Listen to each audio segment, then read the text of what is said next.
Hello बच्चों, last class में हमने सीखा था कि किस तरह से एवरेज स्पीड हम लोग कैलकुलेट कर रहे होते हैं अलग अलग दिए हुए सिचुएशंस में। लास्ट क्लास में मैं आपको एक क्वेश्चन भी दिया था अंत में करने के लिए। सवाल इस तरह से था कि एक पार्टिकल है जो कि स्ट्रेट लाइन में जा रहा होता है। उस पार्टिकल के लिए डिस्टेंस ट्रेवल्ड और टाइम टेकन, इन दोनों के बीच में जो रिलेशन है ये x equals to T square इस इक्वेशन के मुताबिक दिया जा रहा है। ठीक है, अब सवाल का पहला हिस्सा ये था, find average speed from t equals to 0 to t equals to 4 second. मैं आपको अंदाजे से बता भी दिया था कि किस तरह से क्वेश्चन को सॉल्व करना है। उसी को हम लोग एकदम सिक्वेंशियली सॉल्व करने की कोशिश करते हैं। देखो, फर्स्ट पार्ट सॉल्यूशन का,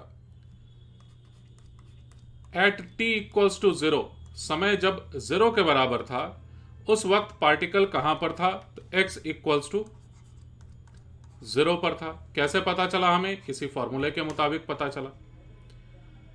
t का वैल्यू अगर 4 सेकेंड रख दिया जाता है तो x का वैल्यू निकल के आता है 16 मीटर। तो 16 मीटर की दूरी को वो तय कर चुका है। ठीक, अब एवरेज स्पीड के डेफिनेशन के मुताबिक पहले जो चीज 0 मीटर तय किया हुआ था, बाद में जो चीज 16 मीटर तय किया हुआ है, तो 16 मीटर का डिस्टेंस ट्रेवल्ड डिवाइडेड बाय कितना समय लगा? 4 सेकेंड। आंसर बना 4 मीटर पर सेकेंड। मुझे लगता है कोई दिक्कत नहीं हुई होगी आपको इस बात को समझने में, आसान सी बात थी। सेकेंड पार्ट है फिर क्वेश्चन में। देखो, time t equals to 3 second से 7 सेकेंड तक करते हैं। At t equals to 3 seconds, 3 second पर पार्टिकल कितना डिस्टेंस ट्रेवल किए हुए था? 9 मीटर का डिस्टेंस ट्रेवल किए हुए था। ठीक, उसके बाद फिर t इक्वल्स टू 7 सेकेंड्स पर पार्टिकल कितना डिस्टेंस ट्रेवल किए हुए था? 49 मीटर ट्रेवल किए हुए था। कैसे पता चल रहा है हमें बार बार ये अलग अलग x का value? x equals to T square, question में ऐसा लिखा हुआ था। खैर, तो एवरेज स्पीड के कैलकुलेशन के लिए हमें जरूरत है, सुनना ध्यान से, 3 सेकेंड से 7 सेकेंड तक के बीच में होने वाला डिस्टेंस ट्रेवल। तो ऑलरेडी पहले से ही 9 मीटर का डिस्टेंस ट्रेवल किया हुआ था, फिर 49 मीटर का डिस्टेंस ट्रेवल किया हुआ है 7 सेकेंड पर। तो इस दौरान कितने का डिस्टेंस ट्रेवल किया गया होगा? तो 49 मीटर माइनस 9 मीटर, इतना डिस्टेंस ट्रेवल किया गया होगा। और टाइम कितना लगा? तो 7 सेकेंड माइनस 3 सेकेंड। समझ पाए होंगे इस बात को। अंत में जो आंसर निकला हमारे पास वो है 40 metre divided by 4 second. Answer है फाइनल हमारा 10 मीटर पर सेकेंड। इसमें भी कोई दिक्कत नहीं हुई होगी, लेकिन दिक्कत की शुरुआत तो थर्ड पार्ट में है। सवाल के तीसरे पार्ट में यह कहा गया था 5 सेकेंड पर कितनी वेलोसिटी है ये बताएं, या स्पीड है ये बताएं। तो हमें पता करने के लिए कहा गया स्पीड एट 5 सेकेंड्स। करेंगे क्वेश्चन को सॉल्व, लेकिन यहां पर बहुत अच्छे से पहले समझने की जरूरत है कि आखिर पूछा क्या जा रहा है सवाल में। बच्चों देखो, फर्स्ट पार्ट में आपसे यह पूछा गया, कि 0 सेकेंड से कितना सेकेंड था? 4 सेकेंड तक। 0 सेकेंड से 4 सेकेंड तक आप एवरेज स्पीड बताइए। फर्स्ट पार्ट में ऐसा पूछा गया था। सेकेंड पार्ट में पूछा गया 3 सेकेंड्स से 7 सेकेंड्स तक। तो फर्स्ट पार्ट का मतलब यह है, सुनना ध्यान से, फर्स्ट पार्ट का मतलब यह है कि मेरी आंखें बंद हैं, जैसे ही t इक्वल्स टू 0 हुआ है मेरे घड़ी में, आंखों को खोलता हूं, 1 सेकंड बीता, 2 सेकंड बीता, 3 सेकंड बीता, 4 सेकंड बीता, आंखों को बंद कर लिया। तो बताइए मैं कितने समय तक पार्टिकल को देखते रहा? 0 से 4 सेकंड तक। ठीक, फर्स्ट पार्ट का मीनिंग ये हुआ। सेकंड पार्ट के बारे में समझो। सेकंड पार्ट का मतलब यह है, मेरी घड़ी में 0 सेकंड हुआ है, अभी मेरी आंखें बंद है। 1 सेकंड हो गया, मेरी आंखें बंद है। 2 सेकंड हो गया, मेरी आंखें बंद है। 3 सेकंड जैसे ही होता है मैं अपनी आंखों को खोलता हूं। 4 सेकंड, 5 सेकंड, 6 सेकंड, 7 सेकंड, तुरंत आंखों को बंद कर लिया। तो मतलब कितने समय के दौरान मैं पार्टिकल को देख रहा था? 3 सेकंड से 7 सेकंड तक। और इस दौरान मैं पार्टिकल की क्या एवरेज वेलोसिटी देखूंगा? तो जब तक मैं पार्टिकल को देख रहा हूं, मतलब पार्टिकल को देखना शुरू ही किया 9 मीटर से और अंत में देख रहा हूं मैं 49 मीटर पर पहुंचा हुआ है, तो घटा देंगे दोनों को, पता चल जाएगा कितना डिस्टेंस मैं देखा उसको ट्रेवल करते हुए। उसको 4 सेकंड से डिवाइड कर दिया, आंसर आ गया। बहुत बढ़िया। लेकिन थर्ड पार्ट, आखिर थर्ड पार्ट का मतलब क्या है? एट 5 सेकंड स्पीड का क्या मतलब है? एकदम अच्छे से सुनिए। मेरी घड़ी में 0 सेकंड हुआ है, मेरी आंखें बंद है, मैं पार्टिकल को देख ही नहीं रहा। 1 सेकंड बीत गया, मेरी आंखें बंद है। 2 सेकंड बीत गया, 3 सेकंड बीत गया, 4 सेकंड बीत गया, 5वां सेकंड जैसे ही शुरू होता है मैं पार्टिकल को देखा, तुरंत आंख बंद कर लिया।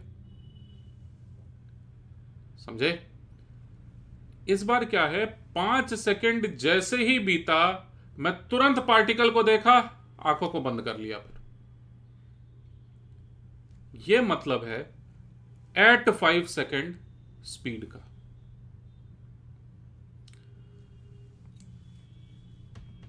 जीरो से 4 सेकंड में टाइम इंटरवल का मतलब समय का अंतराल 4 सेकंड का है। 0 से शुरू होता है समय और 4 सेकंड तक मैं पार्टिकल को देख रहा हूं। 3 सेकंड से 7 सेकंड, इसमें टाइम इंटरवल कितना है? इसमें भी टाइम इंटरवल 4 सेकंड का ही है। लेकिन थर्ड पार्ट में मैं आपको जो बोल रहा हूं वो ये है कि 5 सेकंड के तुरंत बाद देखिए पार्टिकल को और तुरंत आंखों को बंद कर लीजिए। तो इस बार जो टाइम इंटरवल है वो बहुत ही छोटा है। टाइम इंटरवल इज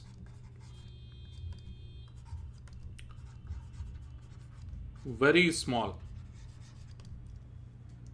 मतलब तुरंत एक झटके से पार्टिकल को बस ऐसे, आंखें बंद हैं, पलक झपकाने भर की बात है, देखना है, बंद कर लेना है आंखों को। शायद आप वीडियो रिकॉर्डिंग में देख भी नहीं पाए होंगे कि मैं आंखों को कब खोला, बंद कर लिया। तो यही काम करना है। और अगर मैं केवल जस्ट आंखों को खोला उसके बाद बंद कर लिया तो मैं क्या देखूंगा? पार्टिकल का एवरेज स्पीड कितना है इस दौरान। तो आप ये कहेंगे कि सर एवरेज स्पीड के फॉर्मूले के मुताबिक क्या होता है फॉर्मूला? डिस्टेंस ट्रेवल्ड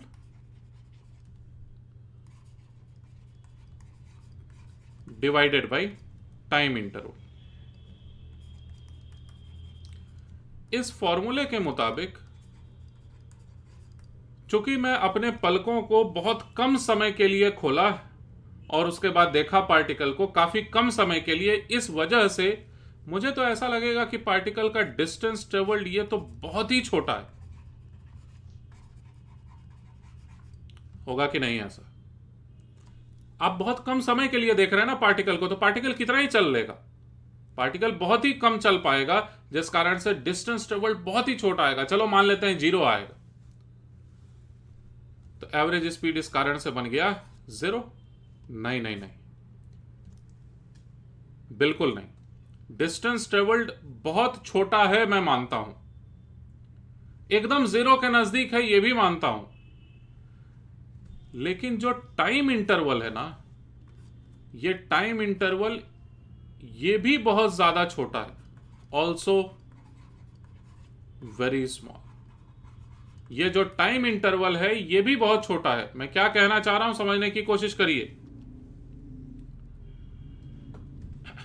बात यह है, बहुत छोटा नंबर है, मान लो 0.0001, और एक दूसरा नंबर भी है 0.001, दो नंबर से मान लो x और y, थोड़ा सा मैथमेटिक्स हम लोग सीख रहे हैं, x और y दो नंबर से, इन दोनों को ऐड कर दो, वेरी स्मॉल, दोनों को ऐड करिएगा बहुत ही छोटा नंबर आएगा। दोनों को सब्ट्रैक्ट कर दो, x माइनस वाई कर दो, वो भी बहुत छोटा नंबर आएगा, या y माइनस एक्स कर लो, वेरी स्मॉल आएगा। x मल्टीप्लाइड बाई y कर दो, ये भी बहुत ही छोटा आएगा। लेकिन मजे की बात यह है कि x डिवाइडेड बाई y या फिर y डिवाइडेड बाई x अगर आप कर देंगे तो ये बहुत छोटा आएगा, इस बात की गारंटी नहीं है। y डिवाइडेड बाई x देखिए कितना आ रहा है यहां पर, y डिवाइडेड बाई x का वैल्यू यहां पर आ रहा है 10। इस एग्जाम्पल से मैं क्या सिद्ध करना चाहता हूं, मैं बस आपको यह बताना चाहता हूं, दो बहुत ही छोटे नंबर्स को जोड़ दो, घटा दो, गुना कर दो, आंसर बहुत ही छोटा नंबर आएगा। लेकिन दो बहुत ही छोटे नंबर्स को आपस में डिवाइड कर दो, कोई जरूरी नहीं है छोटा नंबर आए। यही हुआ है यहां पर, इस जगह पर यही हुआ। मुझे पता है कि डिस्टेंस ट्रेवल्ड बहुत ही कम है, क्योंकि मैं बहुत कम समय के लिए पार्टिकल को देखा, तो वो कितना ही जा पाएगा। तो पार्टिकल दरअसल बहुत ही कम दूरी तय किया है और बहुत कम समय के लिए हम लोग पार्टिकल को देखे भी हैं। तो इस कारण से ये कह देना कि आंसर बहुत छोटा आएगा या जीरो आएगा, ऐसा नहीं है। तो सबसे पहले आप यही बात लिखेंगे, निकालेंगे आंसर प्रॉपरली हम लोग, इसी पर हम लोगों का पूरा क्लास आज का फोकस्ड रहेगा। तो सुनिएगा ध्यान से, distance will be very small, मानता हूं इस बात को। Time interval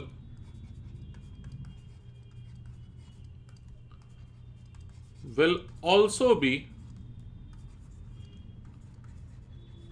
very small, time interval भी काफी छोटा होगा। लेकिन बावजूद इन दोनों बातों के एवरेज स्पीड का वैल्यू बहुत छोटा है, इस बात की गारंटी नहीं है। छोटा आ भी सकता है, नहीं भी आ सकता है, 10 भी आ सकता है, 50 भी आ सकता है, ठीक है।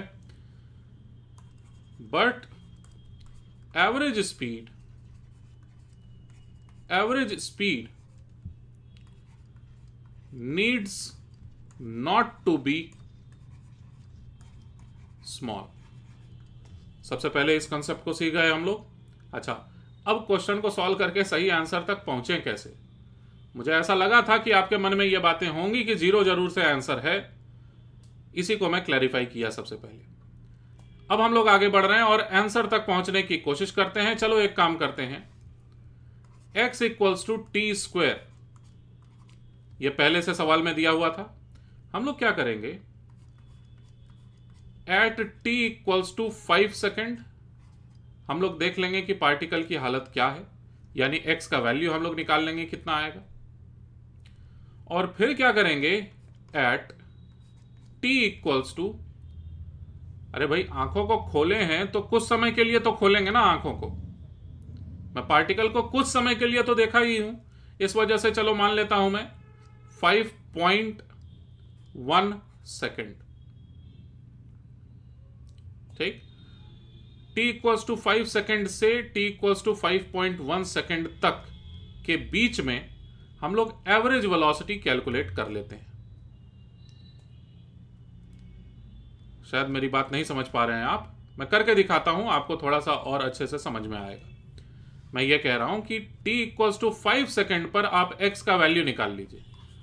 x का value t equals to 5 second पर कितना आएगा, तो देखो x 5 सेकेंड पर, ऐसे में लिख दिया, x का वैल्यू 5 सेकेंड पर 25 मीटर आएगा कि नहीं। x equals to T square formula use कर लिए। अच्छा, x 5.1 सेकेंड पर जरा आप देखिए अच्छे से। अच्छा एक काम करते हैं ना, तुम करो कैलकुलेट, मैं क्यों करूं। तो 5 सेकेंड पर आप कैलकुलेट करिए, 5.1 सेकेंड पर कैलकुलेट करिए, दोनों को घटा दीजिए, आ जाएगा डिस्टेंस ट्रेवल्ड। और डिवाइड कर देना टाइम इंटरवल से। देखो तो जरा मुझसे पहले सॉल्व करके कितना आंसर आ रहा है तुम्हारा। चलिए मैं मान के चलूंगा आपने वीडियो को पॉज करके खुद से सॉल्व कर लिया है। फाइनल आंसर आपके पास ऑलरेडी लिखा हुआ है, मैं भी सॉल्व कर रहा हूं। 5.1 का जो भी होल स्क्वायर होगा माइनस 5 का जो भी होल स्क्वायर होगा, यही है ना। डिस्टेंस ट्रेवल्ड 5.1 सेकेंड में, डिस्टेंस ट्रेवल्ड 5 सेकेंड्स में, होल डिवाइडेड बाई क्या करना है, 5.1 में से घटा देना है 5 को। ऊपर में जो लिखा हुआ है यह है डिस्टेंस ट्रेवल्ड,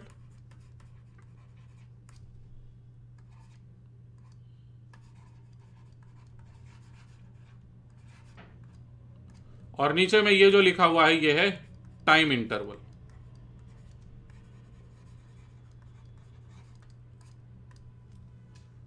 ठीक है ना। तो एवरेज स्पीड इक्वल्स टू इतना आना चाहिए था। तो एवरेज स्पीड जरा देखते हैं कितना आंसर आ रहा है। तो मुझे लगता है कि मैं थोड़ा अलजेब्रा यूज कर लूंगा। यहां पर ए स्क्वायर माइनस बी स्क्वायर का फॉर्मूला लगाने जा रहा हूं मैं। देखिएगा आप जरा ध्यान से, 10.1 ए प्लस बी और ए माइनस बी के लिए बनता है हमारे पास 0.1 और डिनोमिनेटर में तो 0.1 पहले से लिखा हुआ है, तो ये दोनों कैंसिल हो गया। फाइनल आंसर बना हमारे पास 10.1। यूनिट को मैं कुछ देर के लिए छोड़ दिया था, लेकिन फाइनली जरूर लिखना चाहिए 10.1 मीटर पर सेकेंड। समझ गए बात।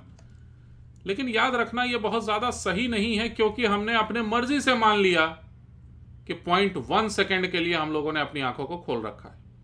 मतलब 5 सेकेंड से 5.1 सेकेंड तक अपनी आंखों को खोले रखा, यह हमने माना है ना।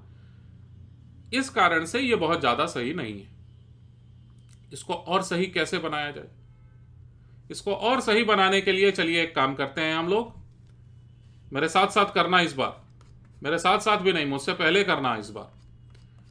t इक्वल्स टू 5 सेकेंड से t इक्वल्स टू 5.01 सेकेंड तक, यानी from t equals to 5 second से to t equals to 5.01 second तक जरा डिस्टेंस ट्रेवल निकालिए, टाइम इंटरवल निकालिए, दोनों को डिवाइड कर दीजिए, देखिए कितना आता है।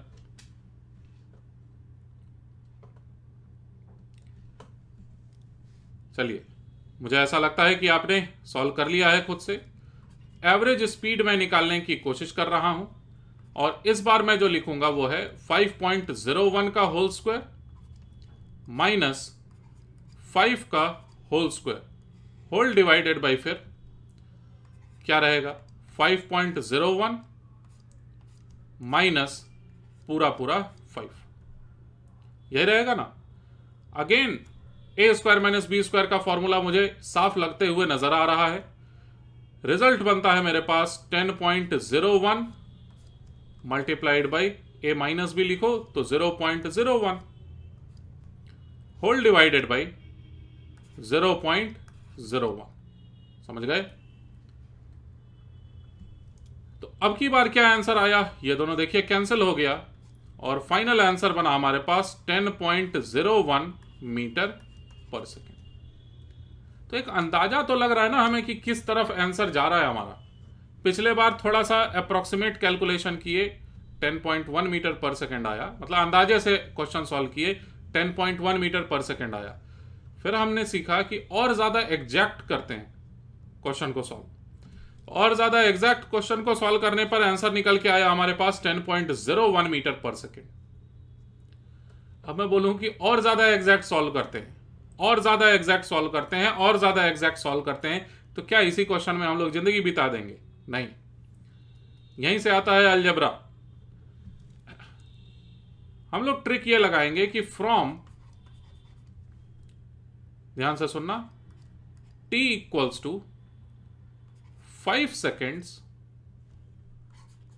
To t equals to 5 plus h seconds, 5 second से 5 जोड़ h सेकेंड्स तक हम लोग सॉल्व करेंगे, और h का वैल्यू जितना छोटा रखने का मन करेगा फाइनल आंसर में हम उतना छोटा वैल्यू रख देंगे h का।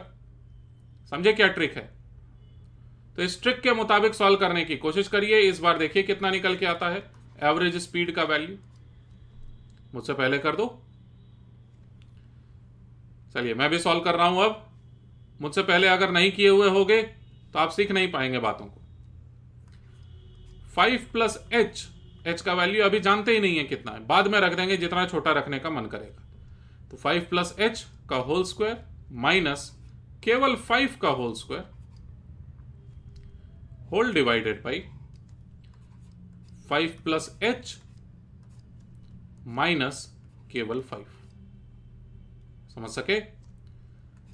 यह आंसर जो निकल के आएगा वो होना चाहिए वही ए स्क्वायर प्लस बी, ए स्क्वायर माइनस बी स्क्वायर का फॉर्मूला मैं लगा दे रहा हूं, ठीक, हमेशा की तरह। तो ये रिजल्ट बनेगा हमारे पास क्या, देखिए मैं और अच्छे से लिख रहा हूं इस बार तो। 5 प्लस एच प्लस 5 और 5 plus H minus 5 whole divided by, तो एच लिखा ही हुआ था, है ना ऐसा।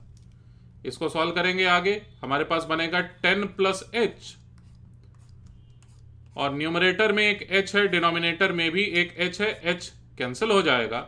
हमारे पास फाइनल रिजल्ट निकल के आया 10 प्लस एच मीटर पर सेकंड में। अब समझ गए होगे तुम कि बार बार ऐसा आंसर क्यों आ रहा था, 10.01, 10.1। आप h का वैल्यू ही तो पिछली बार क्या रख लिए थे, 0.01। इसी कारण से तो आंसर आया था 10.01 आंसर। इस बार हमारे पास आंसर आ गया 10 प्लस एच। अच्छा, अब h का वैल्यू जितना छोटा तुम सोच पाते हो, मतलब अपनी पलकों को जितने छोटे समय के लिए आपने खोला उतना छोटा वैल्यू आप h का यहां पर रख दें।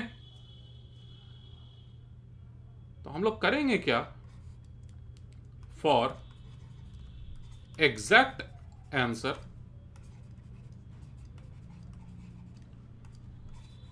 h must be as small as possible। h का वैल्यू जितना छोटा रखा जाए उतना ही बेहतर, हमें उतना ही एग्जैक्ट हमें आंसर मिलेगा। तो h का वैल्यू क्या रखना पसंद करोगे बोलो? h का वैल्यू रख दिया जाए, चलिए बेस्ट क्या रहेगा, 0 ही रख दीजिए फिर।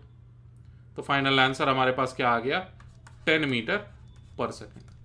सही लग रहा है, लेकिन नहीं, बहुत बड़ी गलती हुई है। देखो क्या गलती हुई है, इस कैलकुलेशन को सभी बच्चे ध्यान से देखें। ये स्टेप 1 है, this was step 1, this was step 2, this was step 3। कौन से स्टेप से कौन से स्टेप में जाने में हमने गलती की है, स्टेप 1 2 3 4। अगर h का वैल्यू 0 है तो यह कैलकुलेशन गलत हो जाएगा। आपको ढूंढना है कि क्या गलती हो जाएगी। h का वैल्यू अगर 0 है, यह कैलकुलेशन पूरी तरह से गलत है। बताना है क्या गलती है। देखिए स्टेप 1 2 3 4 आपको पहचान लेना चाहिए था, अगर आप थोड़ा भी बेसिक मैथमेटिक्स का समझते हैं तो। सबसे बड़ी गलती यह हुई है कि आप h और h को यहां पर कैंसिल किए हो। कैंसिल करना मतलब h डिवाइडेड बाई h को आप 1 बोल दिए हो, यह गलत हो जाएगा।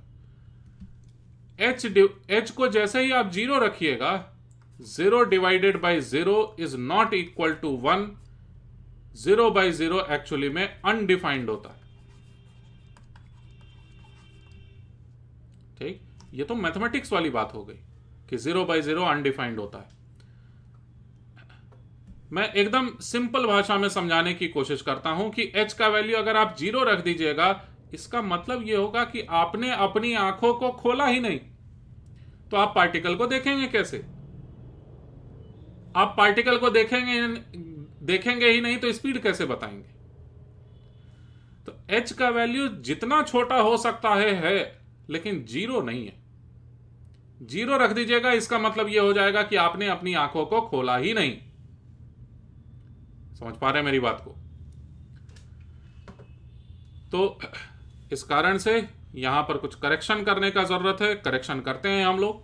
For exact answer h must be as small as possible, जितना छोटा हो सके उतना छोटा होना चाहिए, but not equal to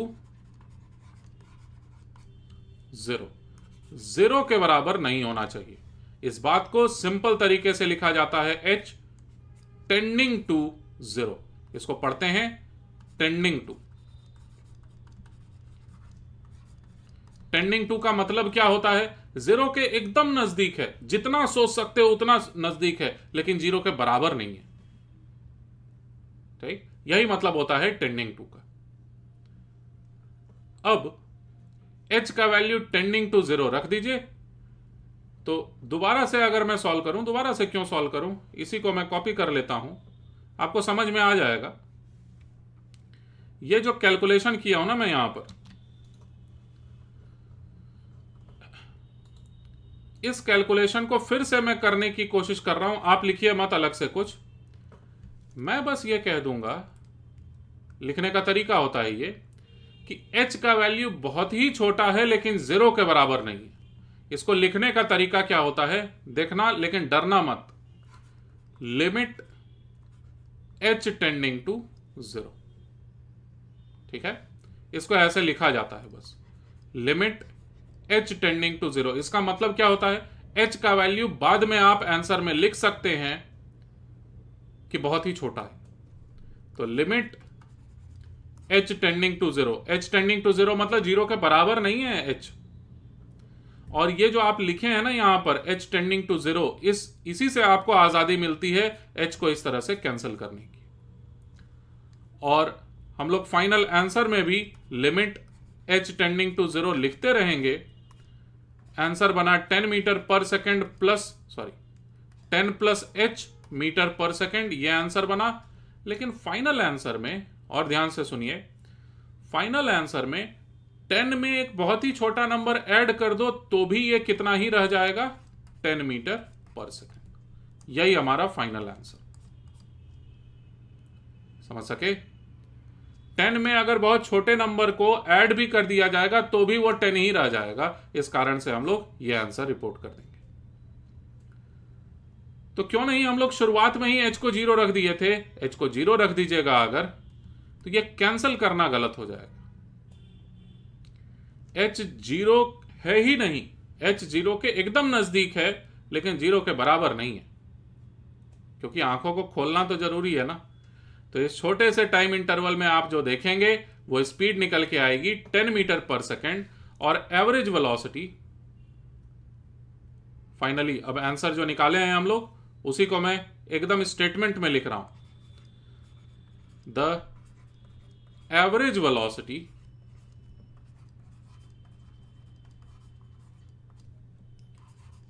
during a time interval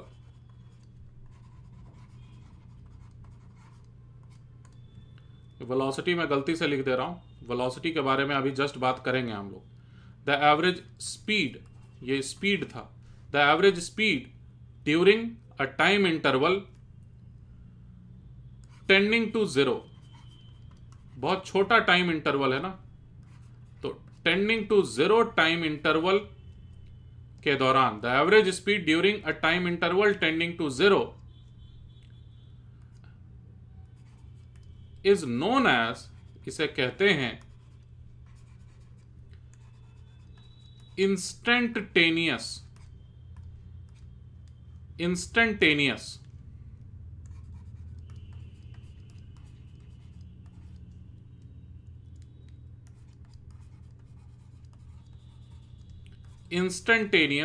speed, इसे कहते हैं।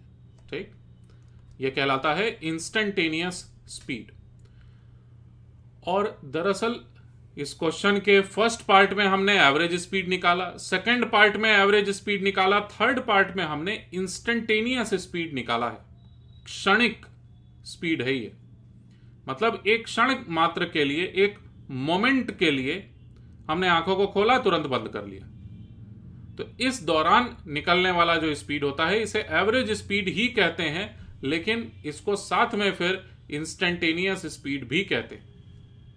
ठीक, तो हमने फाइनली सीखा ये कि इंस्टेंटेनियस स्पीड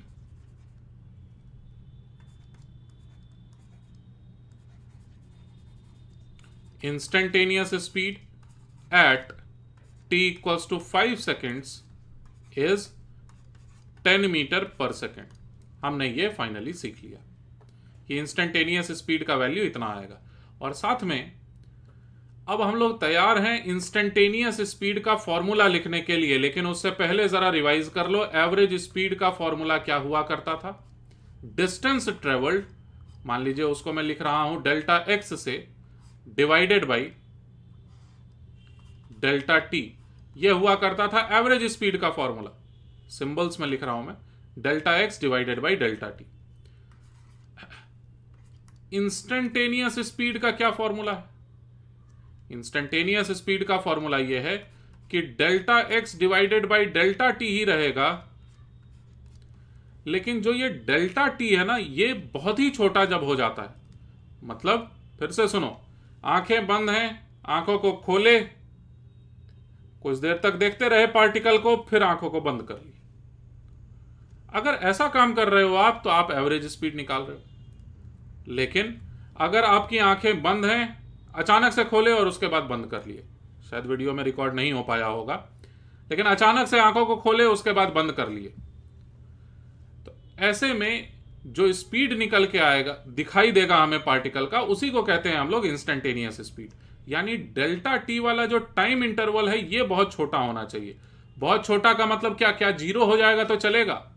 नहीं, जीरो होने पर नहीं चलेगा, क्योंकि इसका मतलब तो यह निकला कि आंखें आपकी बंद हैं। इसको लिखा ऐसे जाता है, limit delta t tending to zero. डरे तो नहीं?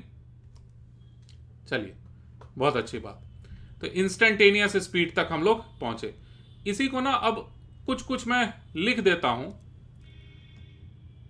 अब बस यही है कि नई बातें हैं, अचानक से जब नई बातें ढेर सारी आने लगती हैं तो बच्चे अक्सर डर जाते हैं। आप बस डरिएगा मत। तो इंस्टेंटेनियस स्पीड इक्वल्स टू, इसको लिखने का तरीका होता है शॉर्ट में dx बाई dt। इसका मतलब क्या होता है? इसी को कहते हैं हम लोग, इतना बड़ा हो गया ना जो ये लिखा हुआ, इसी को कहते हैं हम लोग dx बाई dt। यहां पर dx क्या कह रहा है? dx का मतलब ये होता है डिस्टेंस ट्रेवल्ड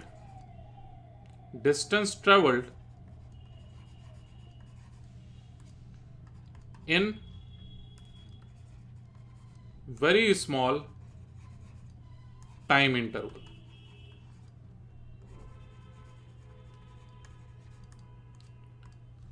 और ये dt का मतलब क्या होता है भाई? ये टाइम इंटरवल ही है, वेरी स्मॉल टाइम इंटरवल है ये, वेरी स्मॉल टाइम इंटरवल। तो हमने अभी जस्ट क्या सीखा कि इंस्टेंटेनियस स्पीड का फॉर्मूला होता है इंस्टेंटेनियस स्पीड इक्वल्स टू हो गया, इसको लिखने का तरीका मात्र है ये dx डिवाइडेड बाई dt, और इसको पढ़ने का भी एक तरीका है, ठीक है? ये dx बाई dt को पढ़ने का तरीका है, सुनते जाना ध्यान से। dx बाई dt को कई तरीके से पढ़ा जाता है। पहला तरीका है पढ़ने का, rate of change of x with respect to t, पहली बात। दूसरा तरीका है पढ़ने का, डिफरेंशिएशन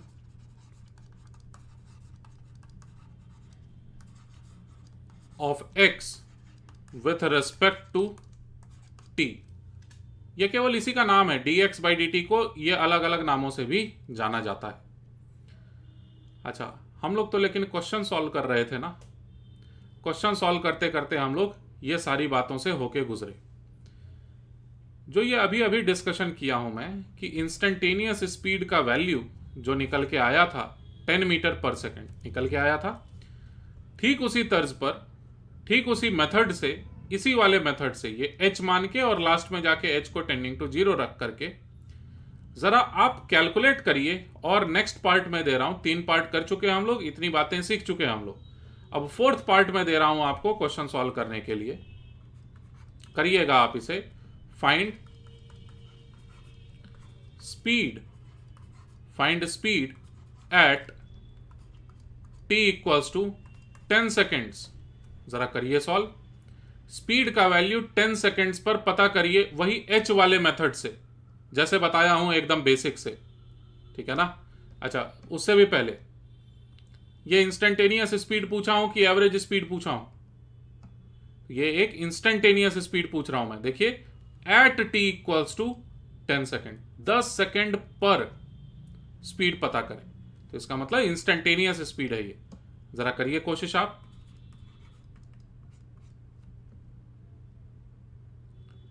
चलिए मैं भी सॉल्व करने की कोशिश करता हूं, ये मानते हुए कि आपने वीडियो को पॉज करके क्वेश्चन सॉल्व कर दिया है।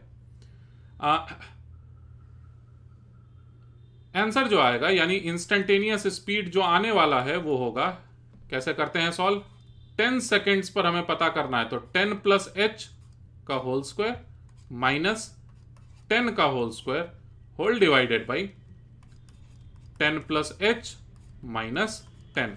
यह सिर्फ और सिर्फ मैं आपको इसलिए दिया हूं ताकि आपको लिखने का प्रैक्टिस हो जाए, एच टेंडिंग टू 0, आपको इस बात से डर ना लगे। फिर ये इक्वेशन लिखे होंगे आप। अब बार बार आपको ये लिखना पड़ेगा, क्योंकि ये हमें h को कैंसिल करने की आजादी हमें यही देगा, साइड में जो लिखा हुआ है लिमिट h टेंडिंग टू 0, ठीक है ना। इसको सॉल्व करेंगे, फाइनल आंसर आएगा हमारे पास 20 मल्टीप्लाइड बाई h, नहीं 20 plus h multiplied by h whole divided by h। करोगे ना कैंसिल, फिर ये कैंसिल हो गया। 20 प्लस h, फाइनल आंसर बना हमारे पास 20 मीटर पर सेकेंड। तो हमने ये सीखा कि 5 सेकेंड पर स्पीड कितना है, 10 मीटर पर सेकेंड। 10 सेकेंड पर स्पीड कितना है, 20 मीटर पर सेकेंड। चलो क्यों ना हम लोग ऐसा करें कि किसी भी टाइम t पर स्पीड पता कर लें। फिफ्थ पार्ट में find speed at any general time t, किसी जनरल टाइम t पर स्पीड पता कर लीजिए। तो मुझे लगता है आप कर लेंगे, कोशिश करिए। चलिए इस बार फिर से सॉल्व कर रहा हूं मैं, देखिएगा ध्यान से। जो स्पीड निकल के आएगा इंस्टेंटेनियस वाला, इस बार फिर से इंस्टेंटेनियस स्पीड ही पूछा जा रहा है। इंस्टेंटेनियस स्पीड का वैल्यू इस बार निकल के आएगा t प्लस एच का होल स्क्वायर माइनस t का whole square divided by t plus H minus t। Limit लिखना भूल गया, देखो, लिमिट h टेंडिंग टू 0 हो गया ऐसा। इसको सॉल्व करने जाएंगे, आंसर क्या बनेगा, 2t प्लस एच, मल्टीप्लीकेशन में h, डिनोमिनेटर में फिर से h, और यहां लिखा हुआ है limit h tending to 0। Final answer क्या आया हमारे पास, h को कैंसिल करेंगे ना, क्योंकि h 0 के बराबर तो है नहीं, और 2t प्लस h, h तो टेंडिंग टू 0 है, यही आंसर होगी। मीटर पर सेकंड में आएगा, लेकिन यही आंसर होगी। इसी कारण से बार बार निकल के आ रहा था 5 सेकंड पर 10 मीटर पर सेकंड, 10 सेकंड पर 20 मीटर पर सेकंड, 50 सेकंड पर कोई पूछे तो 100 मीटर पर सेकंड आंसर है। तो जो हमने सीखा उसको मैं फिर से बता रहा हूं कि इफ x का वैल्यू दिया हुआ है टी स्क्वायर, तो इसका मतलब यह है कि dx बाई डी टी, इसका वैल्यू निकल के आया। dx बाई डी टी किसको कहते हैं, इंस्टेंटेनियस स्पीड को ही तो कहते हैं। इंस्टेंटेनियस स्पीड का वैल्यू निकल के आया हमारे पास 2t के बराबर। कैसे आया ये निकल के, इसको निकालने का तरीका क्या था, t प्लस एच का होल स्क्वायर किया। होल स्क्वायर ही क्यों किए, क्योंकि क्वेश्चन में होल स्क्वायर दिया हुआ था। अगर यहां होल क्यूब दिया हुआ रहता तो हम लोग होल क्यूब कर रहे होते, जो कि अभी जस्ट करेंगे, ठीक है ना। टी स्क्वायर, अच्छा उसके बाद फिर divided by t plus H minus t, और यहां पर लिमिट लिखा हुआ था h टेंडिंग टू 0। इसे सॉल्व करने पर फाइनली हमने निकाला 2t, यह आंसर आया था हमारा, अभी जस्ट किए हैं सॉल्व। तो एक नया क्वेश्चन में दे रहा हूं आपको। क्वेश्चन बस इतना सा है कि if x equals to t cube. ठीक है, फाइंड dx बाई dt। ये जब आप सॉल्व कर देंगे तो आपको एकदम अच्छे से हमेशा के लिए समझ में आ जाएगा कि dx बाई dt क्या होता है। इसका मतलब नाम में नहीं छिपा हुआ, इसका मतलब फॉर्मूले में नहीं छिपा हुआ। इसको जब आप खुद से सॉल्व करके टी क्यूब का डिफरेंशिएशन खुद से जब तक नहीं निकाले हुए रहेंगे तब तक आपको कभी इसका असली मतलब नहीं समझ में आएगा, है ना। तो dx बाई dt साथ में नहीं कर रहे हैं, dx बाई dt का बस मैं शुरुआत कर दे रहा हूं। लिमिट h टेंडिंग टू 0 लिखना जरूरी है, और यहां पर क्या लिखा जाना चाहिए, t plus h whole cube आ गया, माइनस केवल t का होल क्यूब, और डिवाइडेड बाय में फिर क्या है, t plus H minus t। इसको सॉल्व करो जरा मुझसे पहले और देखो आंसर क्या आता है, उसको हम लोग याद कर लेंगे।